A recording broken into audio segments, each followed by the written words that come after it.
Well, good morning, Calvary Baptist Church family and friends. Thank you for joining us once again for Doc's Coffee Talk.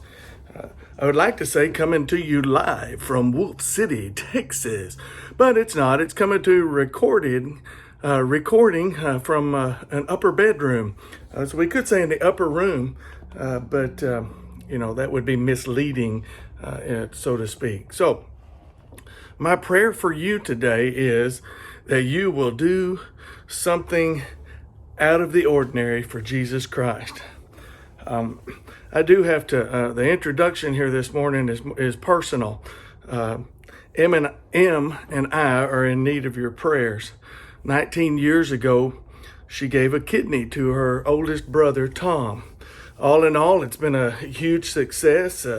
He's naturally been on the anti-rejection medications for all this time, and off and on he's had some infections and things, but he's been able to bounce back and live a good life, and it has been a changed life for him as well. But one of the side effects we found out of the anti-rejection medications is that it makes you more susceptible to diseases such as cancer.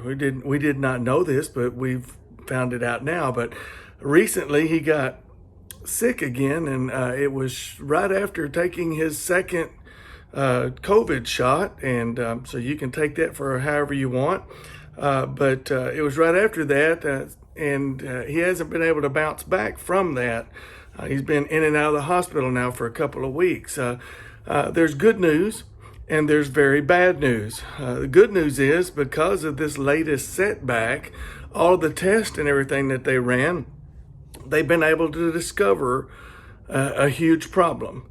The huge problem is that he has cancer. And so that's the bad news. It is stage 4 lung cancer, something that's predictable, they said, from the anti-rejection meds, but it's been 19 years, almost 20 years.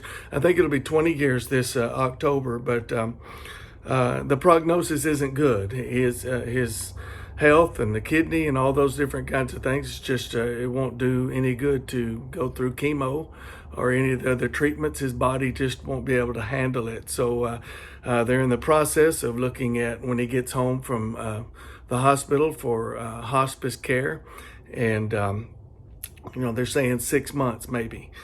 So he needs our prayers. His wife Jody needs our prayers. My wife Emily needs our prayers.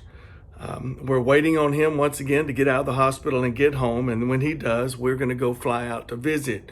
Em needs to see him while he's still alive, and his wife says he wants to see me and talk to me about his life and salvation and things, and so that's something important that we got to get out there for. So y'all be in prayer for us for that.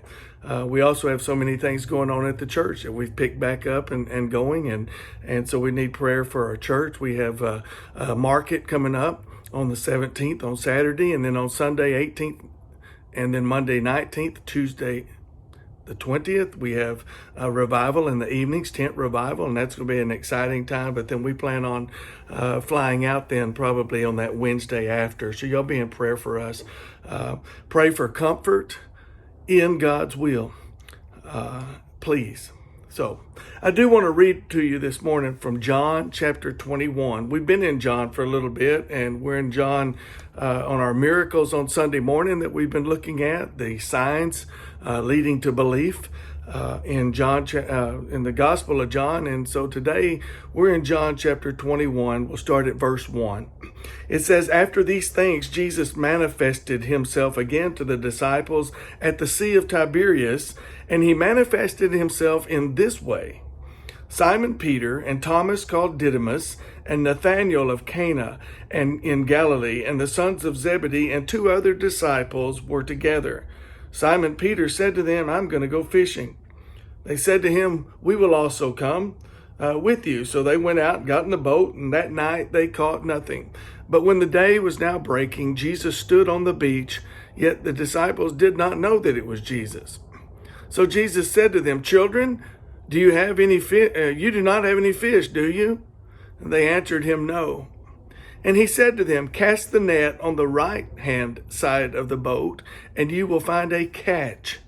So they cast, and when they were not able to haul it in because of the great number of fish, therefore that disciple whom Jesus loved, which is John, said to Peter, "It is the Lord." So when Simon Peter heard that it was the Lord, he put his outer garment on, for he was stripped for work. He threw himself into the sea.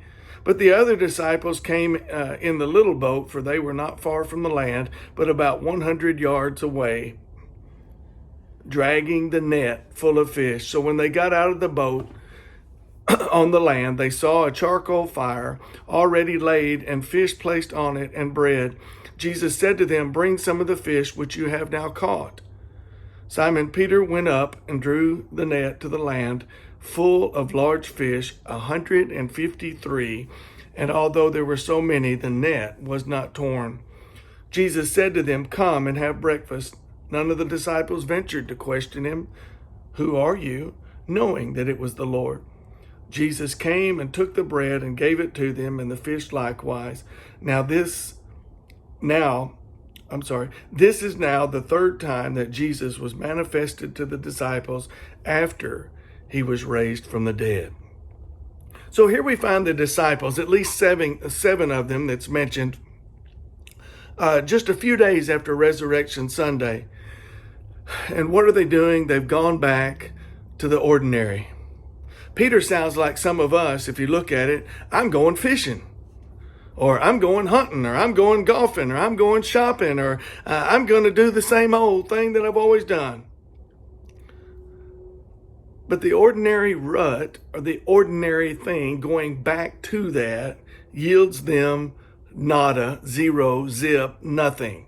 Look at verse 3 again. Simon Peter said to them, "I'm going fishing." They said to him, "We will also come with you." They went out and got into the boat, and that night they caught nothing.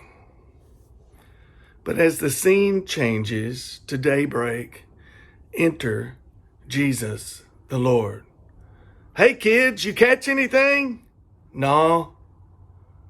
"Well, why don't you try something different? Try casting the net on the other side of the boat." Now, although we have just a few verses, we're not sure how much time took place here in between each verse after Jesus said this. Why don't you try something different? Cast the net on the right-hand side. Enter into the minds of the disciples for just a moment. That isn't how it's done, mister.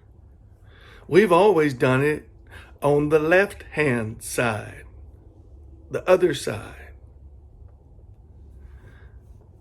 But they did something out of the ordinary. They went ahead and did it. They hadn't caught anything all night. Well, might as well. They throw it on the other side.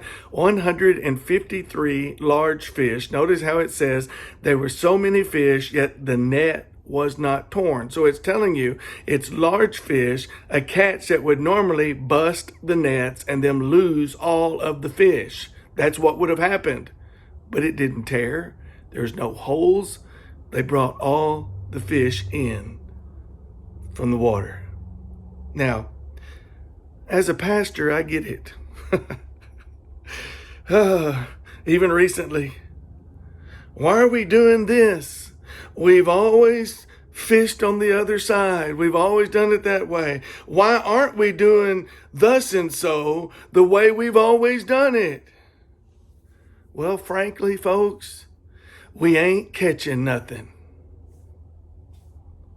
We got to fish on the other side. We got to do something out of the ordinary. So, let's take our ordinary and allow Jesus to make it extraordinary. You have a blessed day.